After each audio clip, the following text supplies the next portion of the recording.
first 9/11, but then especially COVID, as supply chains have tightened and integrated across the globe, the impact of even a slight break in those supply chains has become very obvious to, uh, to those who handle supply chains. So in this short discussion, we'll be talking a little bit about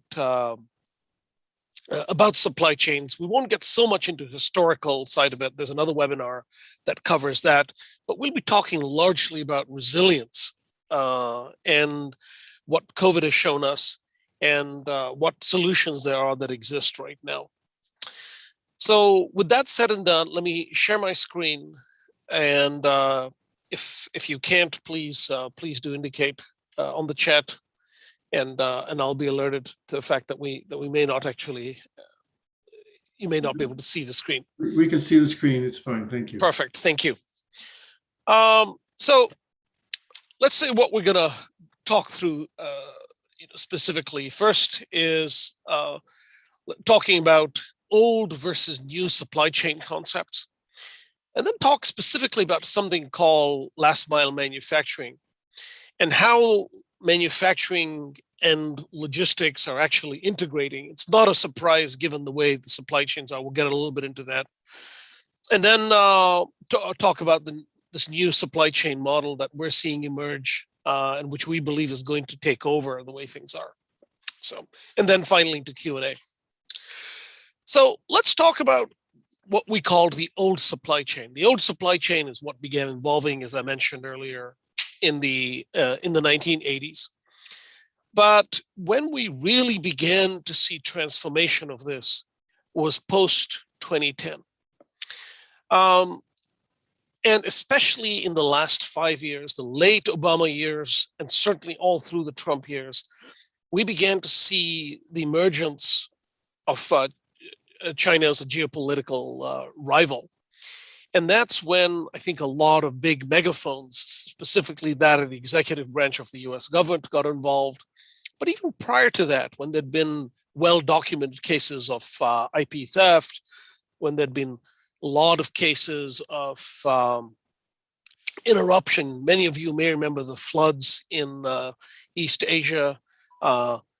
You'd remember the shipping crisis. There's been many different opportunities for transformation, for interruption of supply chains, but never really did they get the amount of press that we saw in COVID. And I won't get into the COVID press because we all know about that. That's partly why many of us are here. So historically, early stage operations were sent offshore to many different offshore vendors. And the focus of the supply chain was not in East Asia, it is today. However, this shifted in the 90s, 2000s, and even into the early 2010s into a dependence on a very dedicated Asia or China-based model. The governments in these countries were totally behind it. They saw this as a way to create wealth and wages for their population, lift them out of poverty, and they were wildly successful. It was a good bet. They simply followed Japan's lead in that regard back in the 1940s and 50s. However, a lot of issues came up. I mentioned geopolitics, and we all saw tariffs. We saw the emergence of China as a power, and indeed a power that had been given birth by U.S. outsourcing. Risk of interruption. We talked about floods, and obviously now we've seen COVID. IP concerns and sensitive information. There's well-documented case studies of, for example, high-speed rail technology being transferred from Siemens, Cisco's networking technology giving birth to Huawei, and so on. But there were already, even early on, issues related to responsiveness in the supply chain, and many hidden costs associated with travel, transportation. I do remember in the early 2000s having a conversation with a supply chain manager from a now defunct company called Palm. And I said, don't you think about the transportation costs of all these goods that you're now quickly moving offshore to Asia? And the famous last words were, "I don't think about transportation, it's just cost of doing business." And that comment just struck me some of the arrogance of people in those days who just ignored the idea of landed cost and some of the other ills that we're talking about.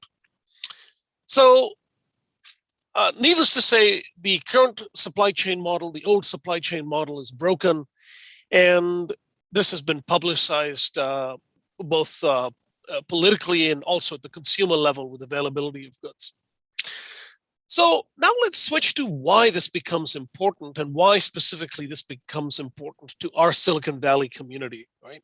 Why do high growth companies care about this? Well, high growth companies care about supply chain in general and resilience especially, because high growth companies are notoriously, and most companies are notoriously low on capital. So capital efficiency is really important. Specifically, making sure that they've got the right product at the right time and don't invest too much of their limited capital resources in inventory. So if you're a hardware company, you want to be very careful to preserve capital. Second thing is high growth companies, by definition, can't grow if they can't scale. They don't become high growth companies then. And so scalability of these companies is really important. Their flexibility, responsiveness, and the ability to seize short-term opportunities, the ability to expand globally. And again, high growth companies also need speed. And as we put over here, reduce friction. And then finally, if you have a supply chain that gives you everything you want, but there's risk of interruption at any time, and as a high growth company, you probably not have invested a lot in redundancy, as say somebody like Apple might have. The resilience becomes pretty important, because if you're not resilient and your competitors are, they will leapfrog you. And in the high, especially in the technology sector, being high growth means establishing yourself very early on. Clearly, you also want to protect your IP. That's sort of a sub, and I think you'll hear about transportation costs, you'll hear about IP as sort of a secondary theme in addition to resilience throughout this discussion. So what's the solution to this? So over the last 10 years, we've seen the emergence and indeed coined this term called last mile manufacturing. And last mile manufacturing is our first attempt, and it's our first attempt in the technology business, but it has happened in other industries, specifically in automobile manufacturing, is the ability to kind of change the conversation around operations to make them less Asia-centric. So let's talk about why this is, right? So I want to be very clear. In no way is this discussion going to focus on onshoring for the sake of onshoring.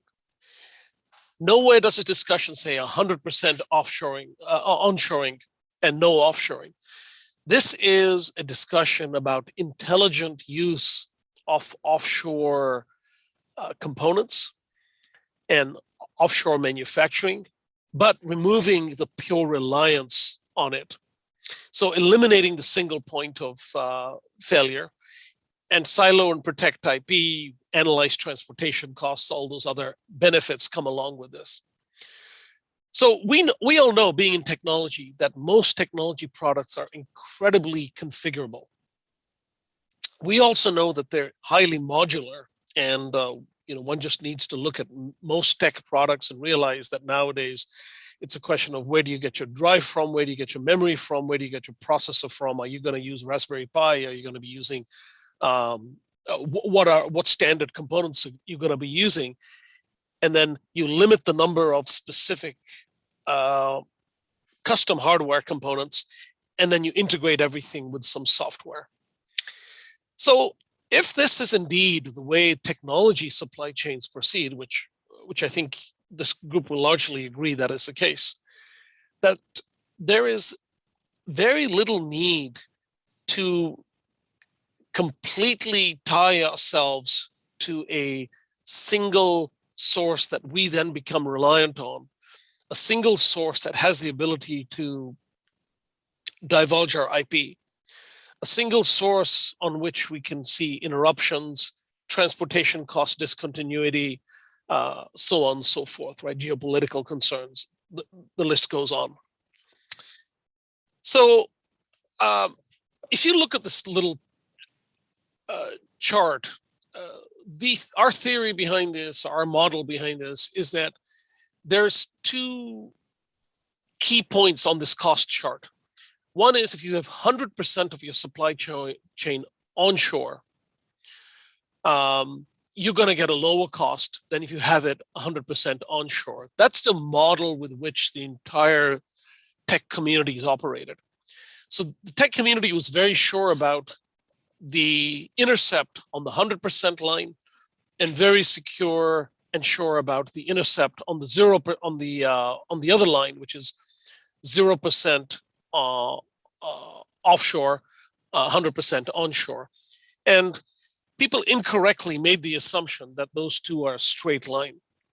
In our experience, what we've seen is that the more you offshore, the more you will reduce your costs, but up to a point. There is an asymptotic point, touch point, somewhere between 80 and 90%, at which some portion of your manufacturing should be onshore and should be, quote unquote, last mile.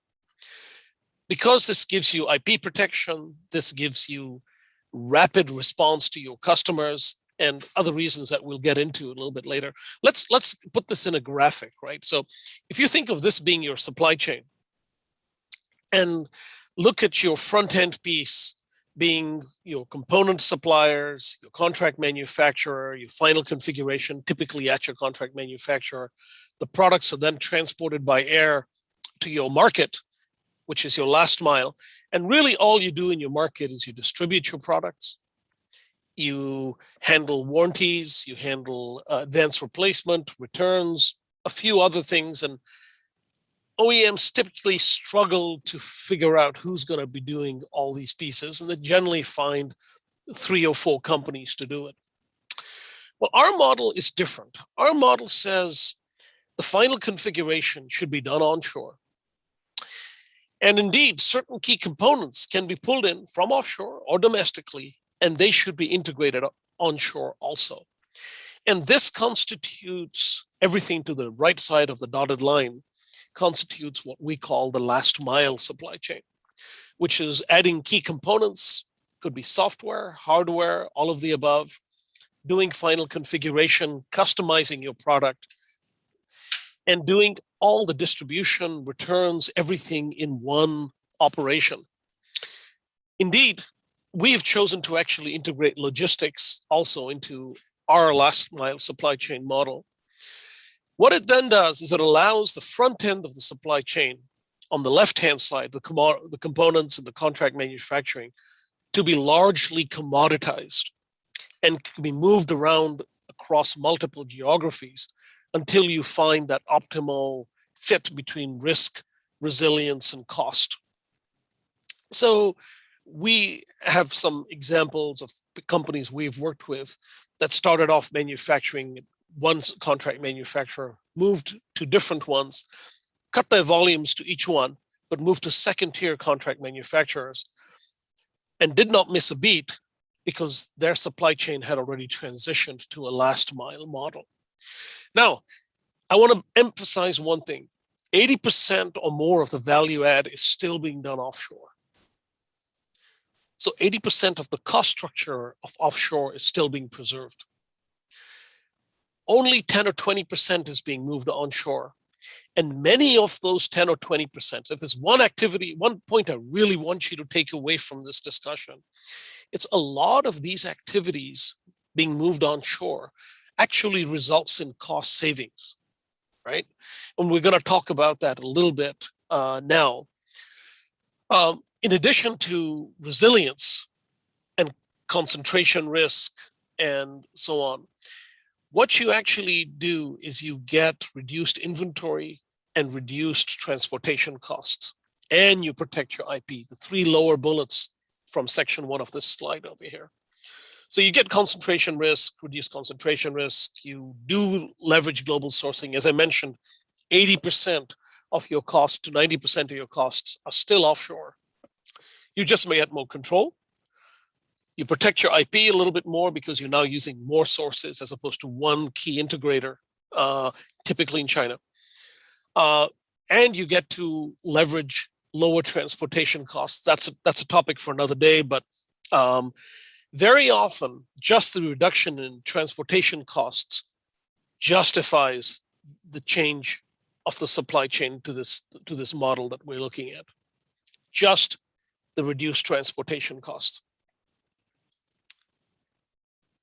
Okay, I'll just let you absorb that for a minute, that by moving onshore, you do not automatically increase your costs. You actually reduce certain costs. Transportation, inventory, IP loss, obviously costs of travel and other things like that. And what you do then is structurally create a far more responsive supply chain, because you are at that point pulling product based on customer demand, and you're not using air freight or air transportation to fulfill to your customers. You're doing it right here onshore. And you've also reduced your concentration risk with your large contract manufacturer, typically based in China. So, so this does require a far more involvement by OEMs in their supply chain. So this is kind of some key differences, right? There's a difference in focus. It's a configuration focus, a returns management focus, controls and ability to control cost, logistics costs. But I do want to say that OEMs, if they migrate from the old offshore-based to a hybrid offshore and last mile solution, need to be thinking more about their supply chain very early on in the cycle. So what should one look for, when looking at a last mile solution? And I'm going to use the term last mile and 3PL interchangeably over here. That's not technically correct. Most 3PLs do pure distribution, but for the purposes of this webinar, let's just think of last mile as encompassing the word 3PL also, because that's the way we've chosen to implement it. So for OEM companies, what they need to look for is last mile solutions that can manage the material that comes from offshore, that can configure their product, that can distribute it, handle the logistics and the fulfillment activities, that can handle returns and repair. And then for some people, we throw in this additional important segment of the supply chain, also called demo and POCs. For those of you that do it, you know that this is a pain. Most people have no idea about the supply chain if you're not in the capital goods space. But large capital goods OEMs, and we're talking about OEMs over here, large capital goods OEMs need to send demos out to their customers. And this is an important part of the supply chain that doesn't get much attention. But for most of you, the first 4 blocks are really important. Again, I'll repeat, bring product in from Asia, wherever that may be. Sometimes it could be in Europe, it could be in different countries in Asia, it could be from Mexico, and have the ability to track this material, plan it, procure it. Whether you do it or whether your last mile operations partner does it is a different story. That can be figured out.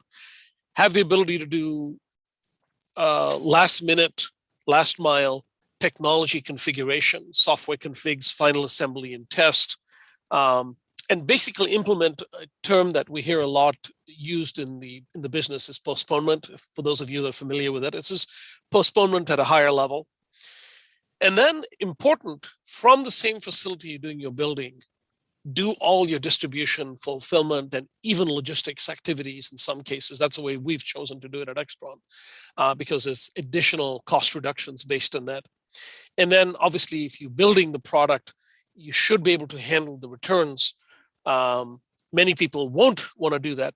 Contract manufacturers are notorious at not wanting to do reverse logistics, but we think that's an important piece of the whole puzzle for a last mile solution. So in the interest of time, I'm just going to skip a couple of slides right now. It's about 12:30. Walt, do we? How much more time do we have? We'll use what it takes. We're officially ending at 1, but we'll run well beyond that. Okay. I definitely want to leave some time for Q&A. So yeah. So important to obviously find a partner that is responsive, has integration all the way from the factory in Asia all the way to delivery to the customer. Important, really important to have great enterprise class IT and to have the ability to analyze the supply chain with you. So what I call cutting edge supply chain analysis to help you improve inventory turns, reduce freight costs, a lot of these kinds of things. So let's talk about some advantages of this model, and then some of the work, what some might call disadvantages of this at the same time. So overall, this last mile solution, last mile supply chain, centered around last mile manufacturing, means you get much faster performance. You get all the advantages of having an operations factory right next to your customer. You get to integrate manufacturing and logistics. A lot of this is done through analysis. And very important, the flexibility and the responsiveness and the speed to market, the very quick tie back between customer feedback and your last mile operations is critical. It's very much more difficult to do that if your product is made in Asia, shipped by boat, and gets to your customers, approximately 2 to 3 months later. There's clearly reduced risk, and I mentioned there was going to be an element of intellectual property and transportation costs, and here you are again. Reduced concerns of intellectual property theft, because, as I always like to say, if you're going to teach someone how to, if you're going to teach someone about your product and give away all the IP, teach them how to manufacture it, and they'll see all the different permutations and combinations, and they'll understand the IP better than the company that just does the design. So manufacturing is the greatest form of technology transfer. And then this supply chain resilience, the reason we're all here today. If you're sourcing from multiple offshore locations, if you're sourcing from Mexico, if you're sourcing from smaller contract manufacturers who are grateful to have the business at half the level that they used to give to your larger CM, you're going to get multiple points of failure. Therefore, you should see far more resilience in your supply chain. And there are live examples of this today, right? We've seen these. You get some reduced cost, inventory and transportation, as I mentioned. And then clearly the whole outsourcing discussion has this focusing on core competencies. So there are 3 kinds of considerations we made. First is designing your forward supply chain. And you think about as you design your supply chain, you think through the design of your product. How do you want your bombs to go together? Which products do you want to be flown? Which products do you want to be shipped by ocean? Which ones do you want sourced in Mexico? Which ones do you want sourced in Asia? So you think about many different things here: transportation costs, something we call the expansion factor of the product. That's a analytical term that Extron uses. Value density of the product also, in other words, it's a measure of the carrying cost, but looking at how dense the value of that product is, and does it support itself to be sourced globally.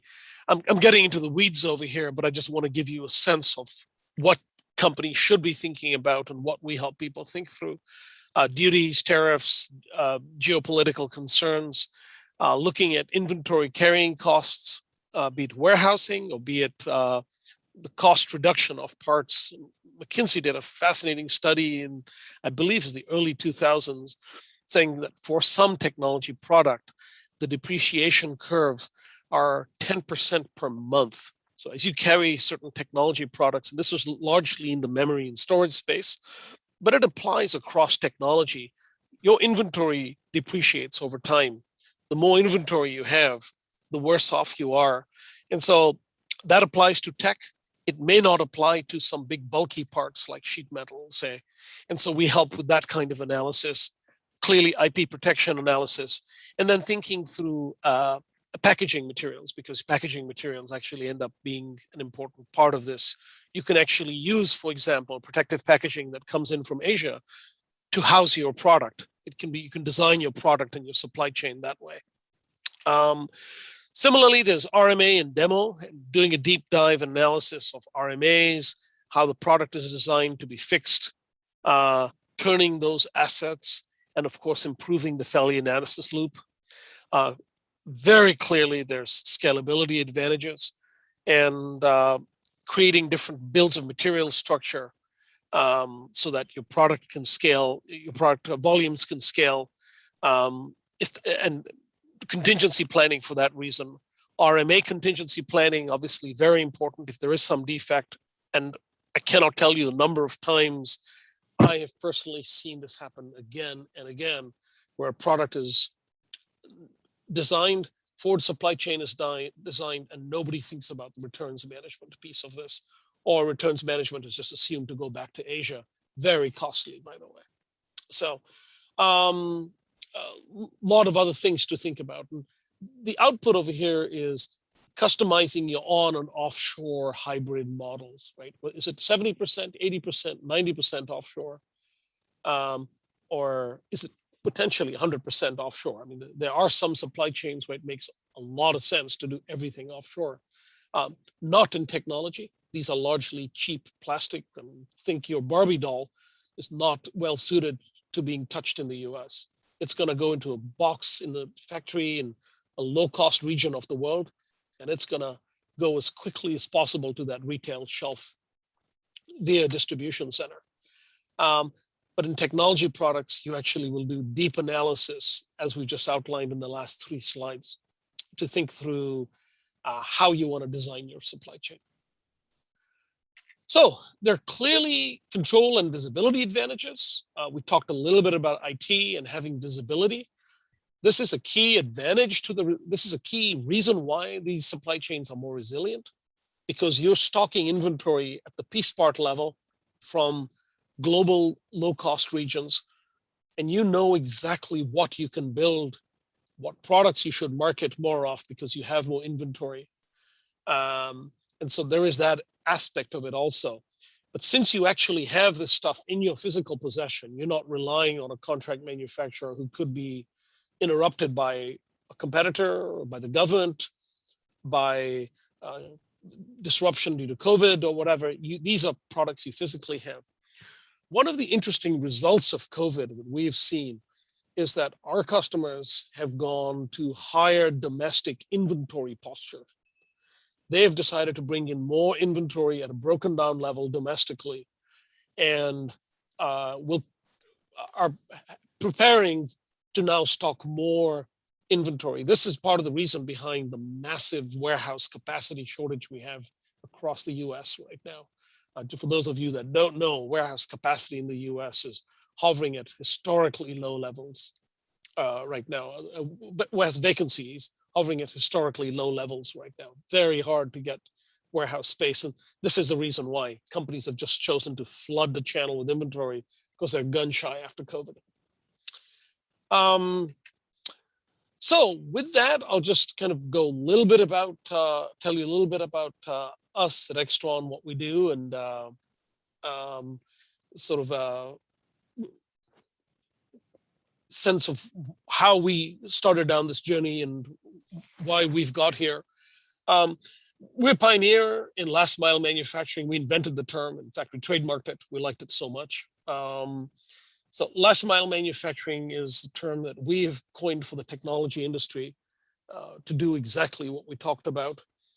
And that's what we do. We do last mile manufacturing, order fulfillment, returns, and logistics, then demo. And then we also help companies globalize. We ship over 2 billion a year worth of product, been around for over 30 years, multi-site company, with either our own facilities or partners across the world. Where FDA and UL registered. We build medical devices. That's a pretty important part of what we do, especially since medical supply chains are required to have a certain element. Many of them, not all of them, find it at least required by the customer, if not through regulatory structures, having some element of the supply chain onshore. So the FDA registration, the UL registration, the ISO 9001 and 13485 registration is all pretty important to us. So a little bit on those registration, on that registration data. So with that, I mean, if you're in a startup, you're in the position where you are concerned about resilience, cost, flexibility, ability to scale, I invite you to have a conversation with either Paul or I, and we'll help you figure out if this is something that your supply chain would benefit from. As I mentioned, not every supply chain does. If you think of a supply chain in a 2x2 matrix, and configurability and cost being the two elements of the 2x2, if your product is high cost and highly configurable in that right-hand corner, it is almost certain that you will benefit from some measurement of some aspect, some level of last mile manufacturing. If your product is low cost and low configurability, like a Barbie doll, to use that example, that's going to be in the lower left-hand corner, and there's not much value in that. So having that kind of analysis done for you, experientially based, may be of value, and would be happy to share experience and give some level of guidance and insight, and help especially high growth companies have improved outcomes. I could give you case studies after case studies of companies that have done this, and it's actually very illuminating to see the benefits of not having a really long supply chain that stretches back 2 or 3 months into Asia. So with that, I'll sort of end. Thanks very much. We've spent about 45 minutes doing that. Hopefully that leaves enough time for further discussion. Yeah, well, thank you, Sandeep. This has been very interesting. I'd like to let people know that after we're done with the questions, there'll be time for networking. I want to give people an opportunity to meet each other, since we're not doing this in person, but we can do it almost as well as if it were in person. Send me your questions. You'll have a chance to either send them with the chat, or you can unmute yourself and ask them. Sandeep, I'd like you to ask you to show, there's an early screen where you had a chart and it was too small to see. If you could switch to full screen mode, then we could see that chart. Do you know which one I'm referring to? Which chart? To change to the audience view versus the presenter view, and then the chart, Walt, that you're requesting? Yeah, it was in one of the early slides with a chart in the upper right corner. Oh, okay. I think you mean this one over here, then, Walt. Let me share that. Is this the one? Yes, that's it. Okay. Thank you. Yeah, I did not spend much time on that. I hope you can see this. If you would show it in presenter view, okay. or sorry, audience view. Audience view, that's right. Okay. Kindly tell me how I would do that. Let's see, if you're using a PowerPoint, there should be a button down at the bottom. Oh, yeah. I'm definitely doing that. This is already in a presentation. We're seeing the preview slide as well as your slide. Okay. Excuse me for that. Let me try that again. And if you've got, There, no, there you go. is that better? Yes. Okay, yeah. So that in that case, you probably saw that the entire way. So apologies for that. Yeah, this slide, I didn't realize I was showing you the preview version the entire way, but this is a slide that we talked through. Thinking about the architectures of your supply chain, especially for emerging companies, for rapidly growing companies. A way of looking at supply chain is how much do I have onshore, how much do I have offshore? And this chart in the top right hand basically quantifies how much, what your costs are, relatively speaking, if you go offshore 100% or if you go onshore 100%. So if you, the x-axis is the percentage of the offshore supply chain. So on the right hand axis, on the right hand, you'll see 0% offshore, which means domestically, your relative cost is 1. And as you begin to offshore, your costs come down. Well, everybody always expected that the costs, generally speaking, are around 50% landed when they're 100% offshored of when they were 100% onshored. But people incorrectly assumed that this was a straight line connecting those 2 points. What our studies have uncovered is that there is extremely imperfect cost structure in that last 20%. Covers intellectual property transfer, which largely in software, which is a final a last mile manufacturing element, transportation, because as your products get bigger, they become more expensive to transport. As you build more products, you increase your inventory costs if you do 100% offshore. So the idea is that if you transition some element of your modules offshore and do, say, 80% of your product, you will have an asymptotically low value at somewhere between 80 and 90% offshoring. So in other words, you keep a small amount of product onshore, of configuration activity onshore, of manufacturing activity onshore, and you get a very high leverage for that. Thank you, Sandeep. That's it. And so this slide basically speaks to that, right? Eliminating single points of failure, reducing cost, protecting IP, and doing only this final configuration work on configuration, high value density elements onshore. And you can actually look at this as companies grow, thinking of the early, mid, and mature enterprise, and how this impacts them at the different stages. So I've got a question for you that you may or may not be able to answer. You've dealt with part of our supply chain problem, that's the transportation. Yeah. Another problem that we have is some parts are just not available worldwide. Is there anything that can be done to ease that problem? I think that is actually a result, unfortunately, of such a highly offshored supply chain. Yeah. There are some things that can be done, but if you're talking about semiconductors, that's a far longer conversation, right? A lot of these shortages are semiconductors today, and so that's a far longer, and long and short of it is that that's much harder to work on.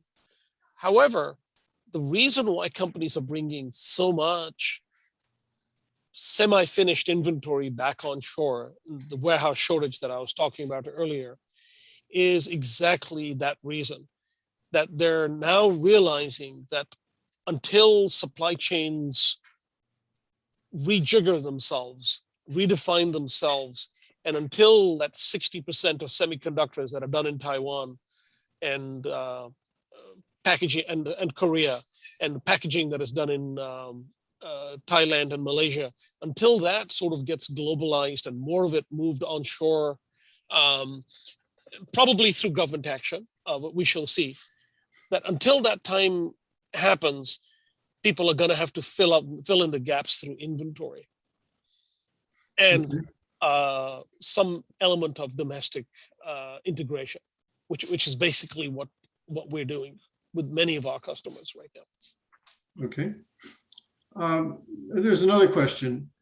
When is the right time to, either at the right time or the right size of the company, to start thinking about the supply chain? You know, if I'm just doing my early research, I don't even know what my product is yet. It might be too soon, but if I wait until I'm in volume production, that's probably too late. When is the right time? It's never too early. If you're a hardware company, you need to think of your supply chain design when you're designing your product. Okay.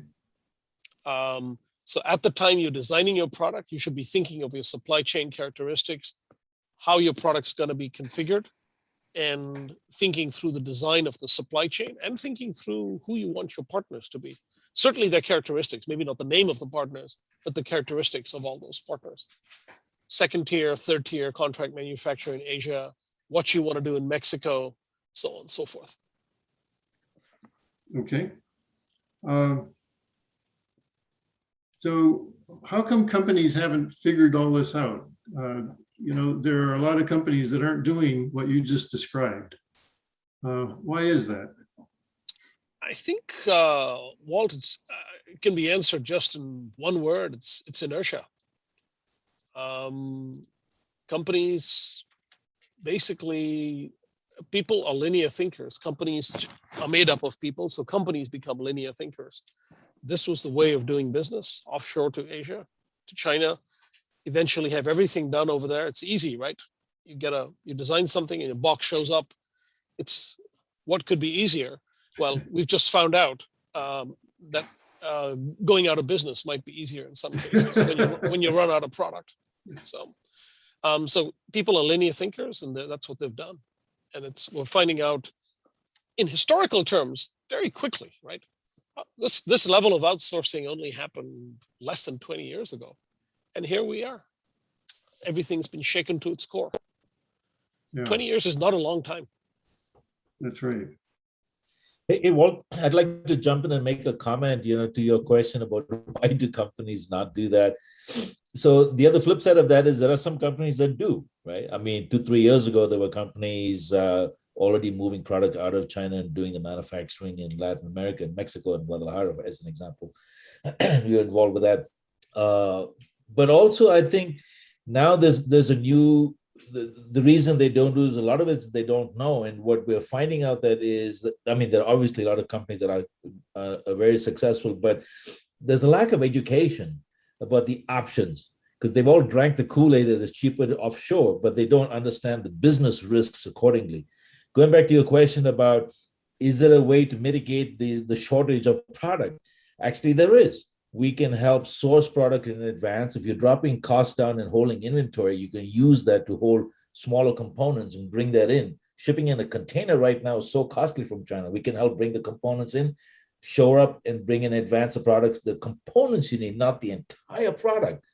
Bring them in and we can help with the procurement as well. So there's got to be some creative thinking to understand that the game has changed. It's not just about finishing the product, bringing it here, warehousing and shipping it out. You've got to get creative about getting multiple sources of inventory, sourcing multiple places to bring redundancy and resilience into your supply chain inbound. Because now we've got the skills with the FDA certification, if you've got a medical device product or ISO certification and things like that, where we can then complete the product. And if we start with you, on the design element and make that modular, you bring a lot more flexibility, i.e. resilience to your supply chain. And we think differently, as in we help with even procurement at that level. The cost of a container today is like, 300% of what it was in 19. It's very, very costly. So it's time to think very, very differently about all the moving pieces, and you can never do that early enough. You got to think about it the moment you think about a product. That's the way we've been helping our best customers. In fact, we're taking it even further. In some cases, Sandeep might get upset with me. We're helping with implementation and install. I mean, look at our demo solution. Our demo solution is where we can actually help clients, because guess what? Your sales guys are not on the road. You don't have employees going to customers. Customers don't want to meet the people. So we can actually send a demo unit out for a costlier product, let them test it out, and then send it back or purchase it. We've got the software to manage that. That's a very complicated thing to do. And then we've got the skill to refurbish the return units and send them out as your B stock. That's us extending the value chain, helping your value chain be resilient for the changes in the market. That's the kind of thinking and education that we bring to the table. And we'd like other people, that's sort of the long answer to your question. Why? We've got to think differently because the market is giving us a lot of challenges. Yeah, thank you. So Sandeep, you said you've got examples of situations where what you're doing has helped out. Can you give us some examples of case studies? Plenty. I think there's case studies in both the consumer sector, in medical sector, and then non-medical technology sector. So without naming any names, I'll tell you, large connected fitness provider produces a lot of their product in Asia, but leaves the final integrative software to be done. And it's a very quick activity. It needs that to be done right here in the US. Why? Because they don't want the key elements of that software, which tie together a number of complicated systems, to be exposed to their contract manufacturer. Consumer memory card manufacturer, rather than packaging out all their product in Asia and flying it in, flies in very small cards, about half the size of a business card, a quarter the size of business card, 1/10 the size of business card, depending on what you're using. Rather than doing all that configuration in Asia, realized that just the transportation cost savings alone meant that those products could be packaged right here in the US. And packaging is a form of configuration. You've got to think about any processing that configures your product as being a candidate for being done domestically. Packaging, software addition, of course, classic final assembly and test, all these kinds of examples. All right, very good.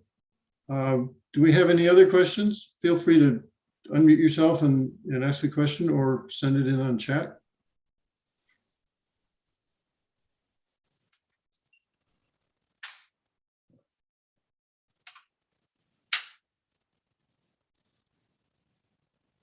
You must have answered all of everybody's questions. It was well done. We're good that way. Yeah.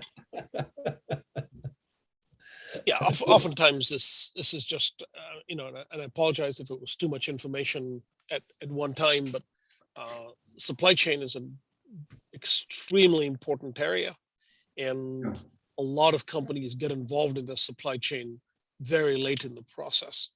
Think about supply chain very late in the process, and could not encourage people enough to start doing that early rather than late. Well, it looks like most companies don't think about this at all. They just send all over to China. Yeah. So thinking of supply chain design, I think, is critically important. Well, if there aren't any other questions, I'd like to give everybody an opportunity to introduce themselves. It's good to know who's here, and when you hear somebody introduce themselves, you can follow up afterwards and meet them in person. We'll make emails available as much as we can, but if you don't have emails on Meetup, you can also contact people. Yeah. So let's see. Well, we've already met Paul and Sandeep. Rio is sitting in the background. Everybody gets to know Rio eventually. So let me start here and who I'm seeing on my screen. Duval, would you like to introduce yourself? Sure. Yeah, I'm Dhaval Shah. I'm based in Fremont, California. This is a wonderful lecture. All the details actually are good to understand it better. And yeah, I work in the machine learning AI space, doing a startup. Thank you. All right. Thank you. DK, I'm not sure who that is with initials DK. Would you like to introduce yourself? If you don't care to, we can move on. Doug Nesbitt, please introduce yourself. Hi, I'm Doug. I work with Blue Rocket Marketing, and I actually work with Paul and Sandeep on the Extron, as well as a few other technology companies doing marketing work. Very good. And Michael K, would you like to introduce yourself? Good afternoon, Walt. Oh, that's Michael Kier. Okay. Yes, it is.